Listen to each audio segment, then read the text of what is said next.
O Senhor esteja convosco. Ele está no meio de nós.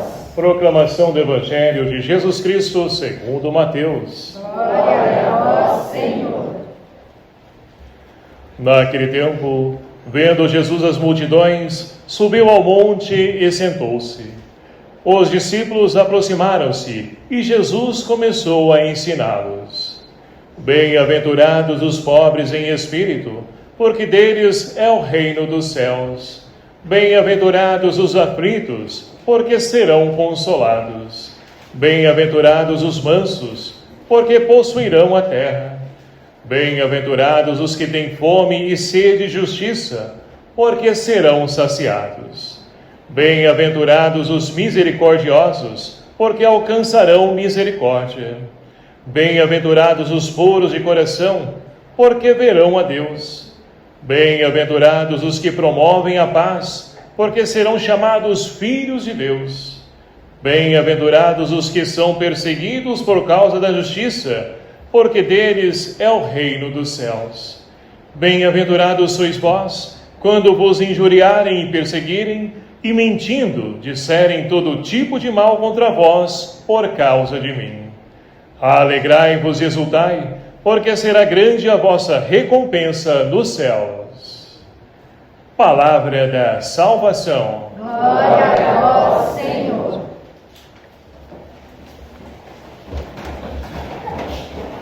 Queridos irmãos e irmãs, louvado seja o nome do nosso Senhor Jesus Cristo. Para sempre seja louvado. E é com grande alegria que nós vamos então caminhando no nosso ano litúrgico e também no nosso ano civil. Hoje já é o primeiro dia do mês de fevereiro, né? Segundo mês já do ano de 2026. Então o tempo passa muito rápido e a nossa liturgia também não pode, ficar para trás. Ela acompanha o nosso tempo para poder então nos atualizar, para poder nos ajudar a poder entender e compreender como se viver a vontade de Deus. Mas olha só, a liturgia de hoje, então, ela mostra para nós que a vontade de Deus, para cada um de nós enquanto seres humanos, é a vontade de felicidade. Ele quer que todos nós sejamos felizes. E é por isso que nós vamos, então, ouvir como se dá essa felicidade através, então, das bem-aventuranças.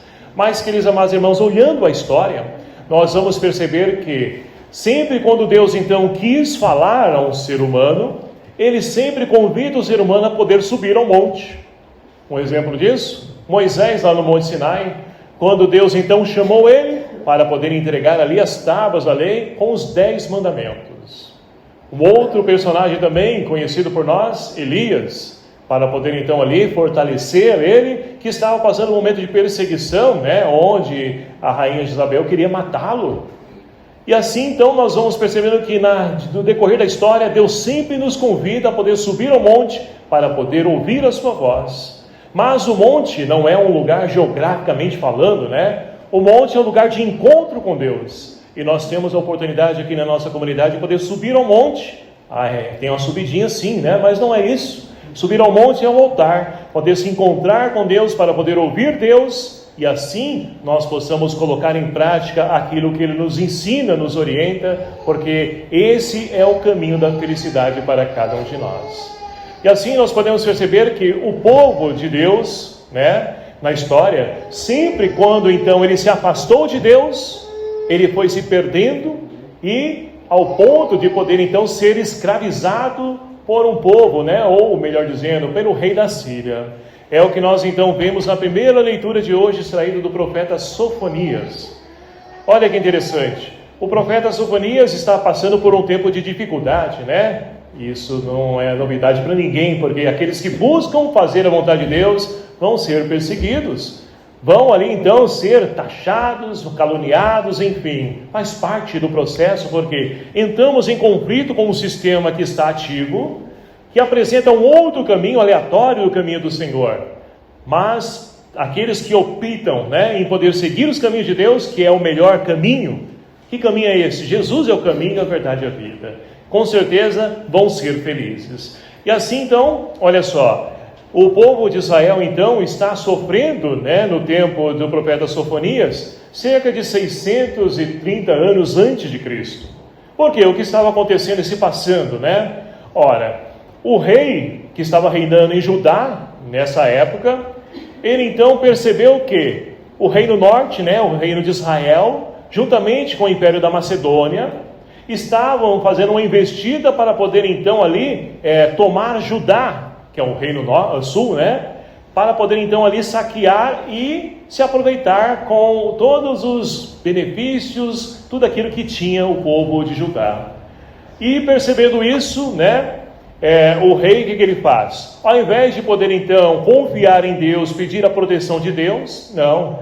Ele então olhou ao seu redor e viu que havia um reinado, né, um império, com um exército muito volumoso, que estavam então devastando vários povos ali, chamado os assírios. E ali então o que o rei pensou? Espera aí, eu já sei o que eu vou fazer então ali um conchavo com ele, uma aliança com ele, para poder então ali ele nos proteger, nos defender. Então esse foi um grande mal, porque quando ele então ali buscou fazer aliança, né, com os assírios, tudo bem, os assírios então defenderam, devastaram ali o reino norte, juntamente com Macedônia, que venceram esses impérios que estavam ali tentando invadir Judá. Mas em contrapartida, essa vitória saiu caro para o povo de Judá. Por quê? Ora, com isso, ele teve que se abrir, né, ao Império Assírio, que trouxe então ali seus impostos, seus encargos, cobrando de quem? Ora, do povo de Judá. E, além disso, trouxe também os seus deuses, porque eram pessoas pagãs. E a pior situação foi o quê? Foi colocar lá no templo de Judá uma estátua da deusa Astarte, né, que era uma deusa do povo do Império Assírio. Então olha só a situação, o contexto que está vivendo esse povo. E ali então o povo vai se perdendo, o povo vai então ali se prostituindo, vai se entregando, né, se profanando essa aliança com Deus. E com isso quem sofre é o povo, porque vai crescendo a violência, a injustiça. E basta olhar a nossa realidade, que não é diferente. Um povo que hoje em dia está se afastando de Deus, um povo então que quer tirar Deus de todos os ambientes, seja na escola, seja em ambientes públicos, seja enfim, onde quer que estejam.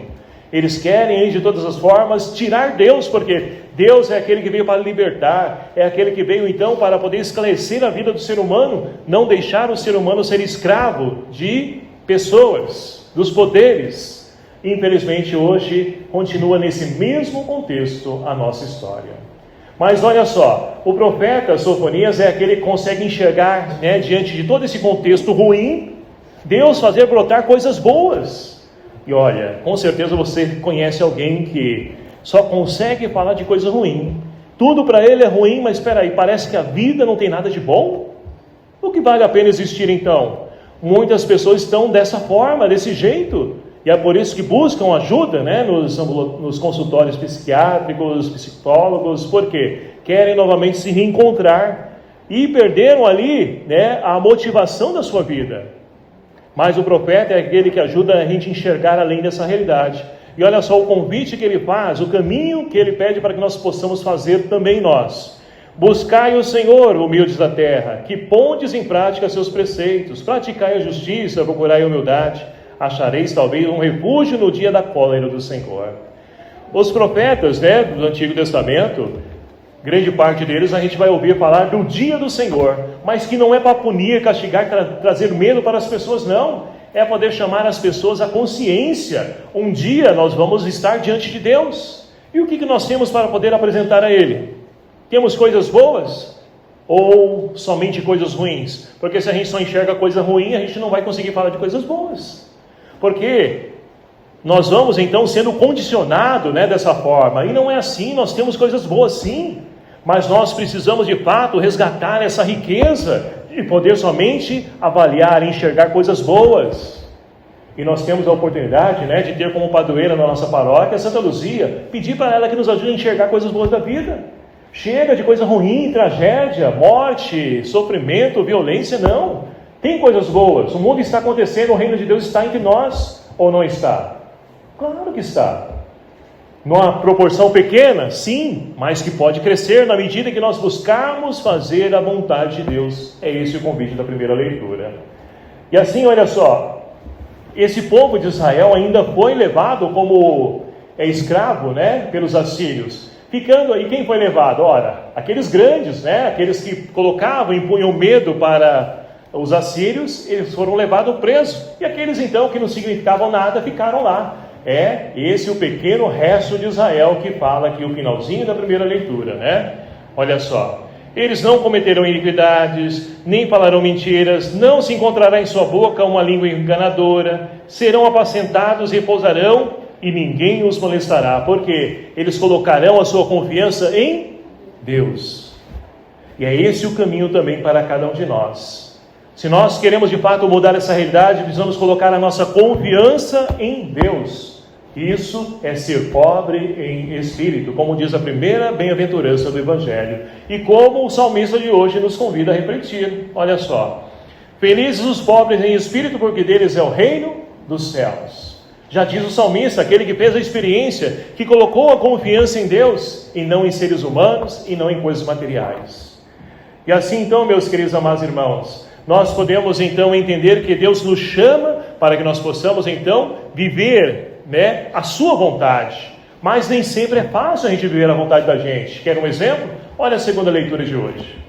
Nós temos então na primeira carta aos Coríntios, né, uma comunidade que ali a gente já sabe, né, estamos refletindo que é um contexto de divisão, rivalidade. Pessoas dizem, olha, eu sou de Paulo, eu sou de Cefas, eu sou disso, daquilo outro. E Paulo no domingo passado nos dizia, mas espera aí, será que Cristo está dividido?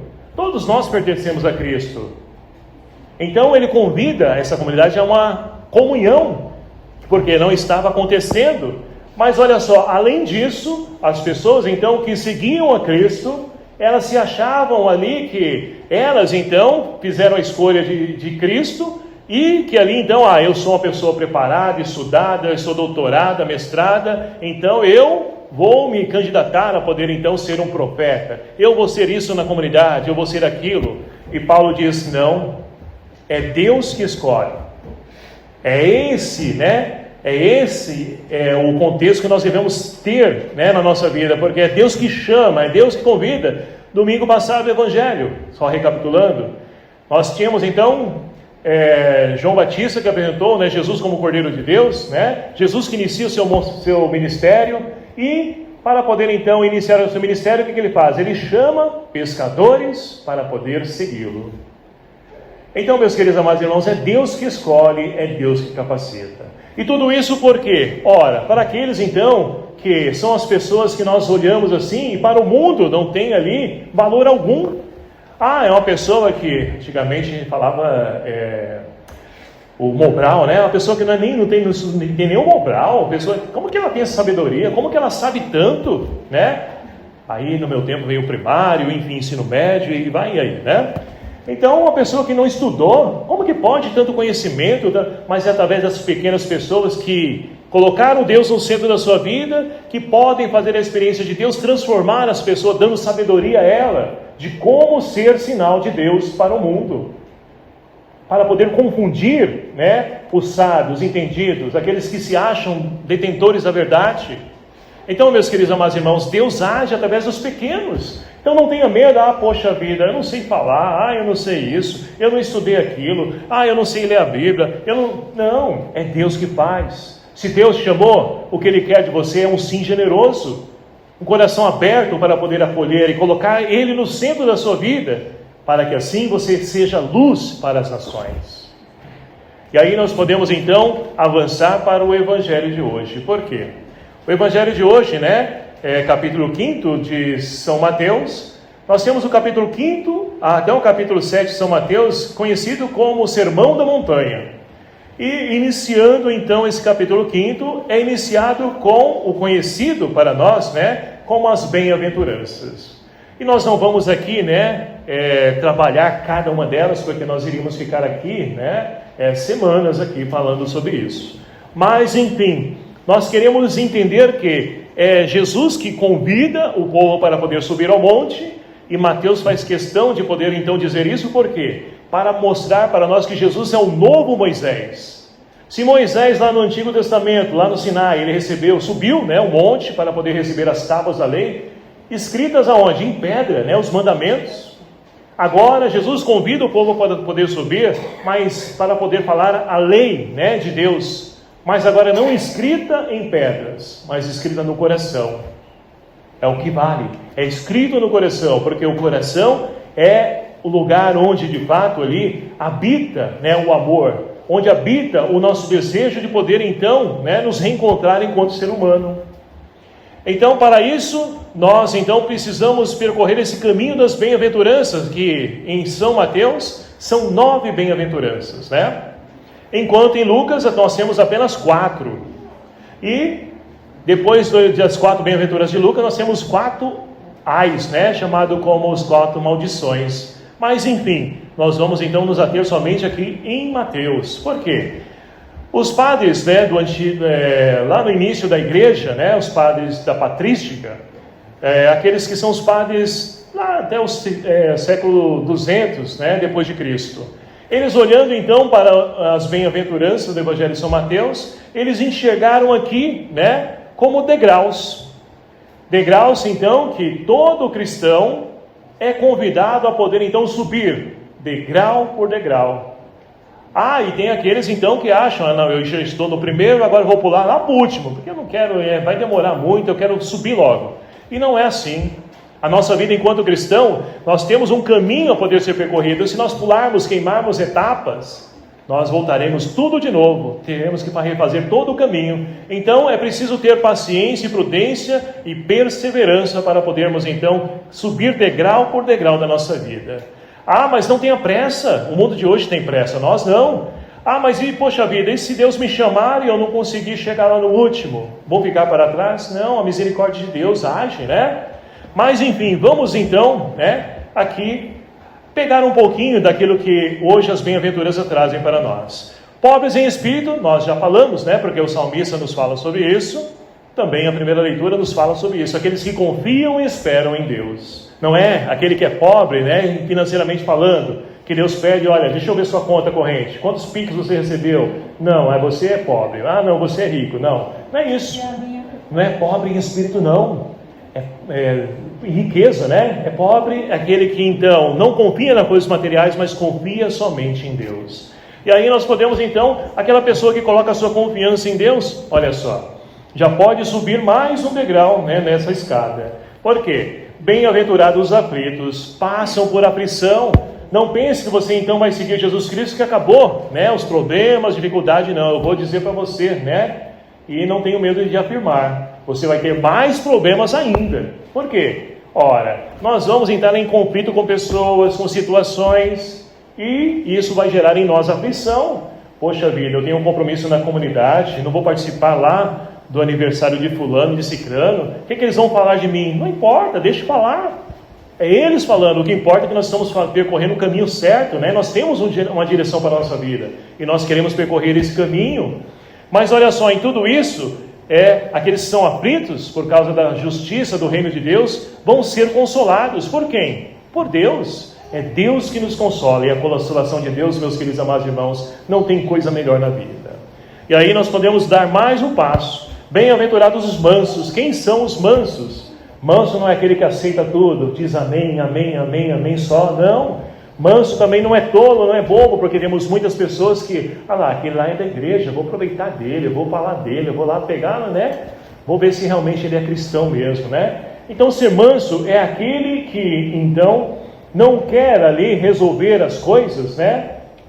Com justiça humana, que querem então ali ser, como diz hoje, sangue nos olhos. Não é isso.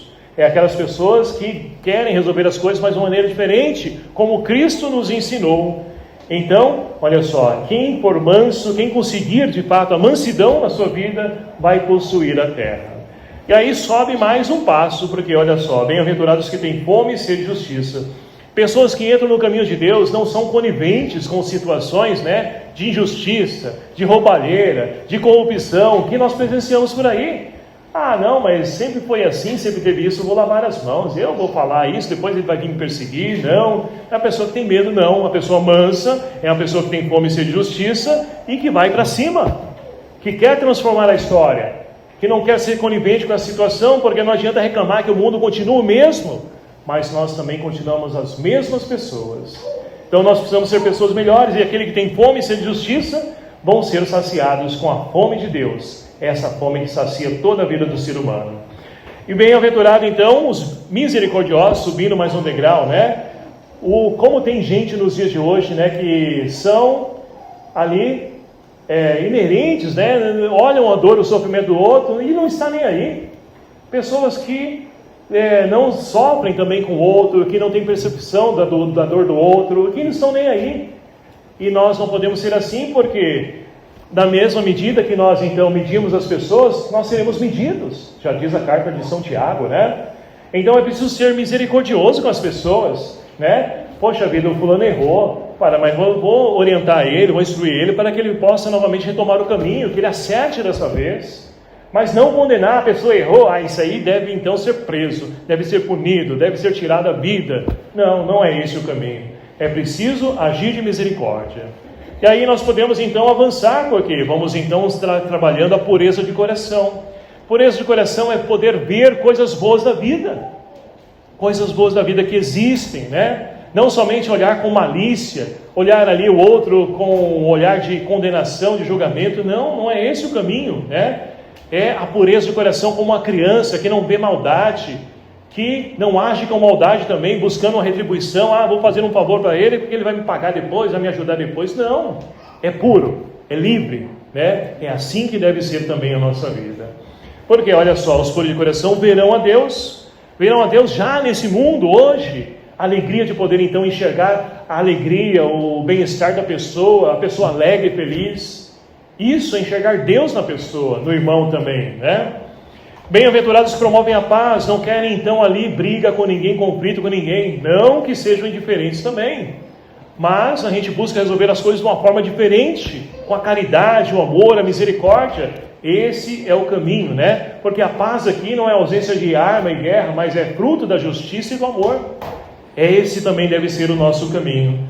E aí então vamos chegando, olha só, bem-aventurados que são perseguidos por causa da justiça, porque deles é o reino dos céus. Colocando tudo isso em prática, isso é lógico, né? É óbvio, nós vamos ser perseguidos, porque o mundo fala, não, se a pessoa fez isso, paga com a mesma moeda, olho por olho, dente por dente, passa da mesma forma, ou até pior, enfim. Não é esse o caminho, né? Não é esse o caminho. Nós então precisamos de fato, né? Buscar viver todas essas bem-aventuranças, porque a perseguição é natural e a gente sabe poder sair dessa perseguição, conduzir a nossa vida com essa perseguição, e vamos seguindo o nosso caminho. O que Jesus então fez, né, quando ali as pessoas queriam apedrejá-lo, falando mal dele? O que ele fez? Ele virou as costas e seguiu o seu caminho. Esse também é o nosso caminho, deve ser a nossa atitude também, e não arrumar conflito ou briga com ninguém. E aí então nós chegamos ao último degrau. Bem-aventurados sois vós quando vos injuriarem, perseguirem, mentindo, disserem todo mal contra vós por causa de mim. Olha só o que Jesus diz aqui: alegrai-vos e exultai, porque será grande a vossa recompensa aonde? Lá na sua casa, lá na empresa, lá no futebol, nos céus. Então não espere recompensa aqui de homens. A recompensa de homem é falha. O ser humano só olha o seu próprio umbigo, ainda mais nos dias de hoje. Espere a recompensa de Deus, porque esse é fiel, ele não falha.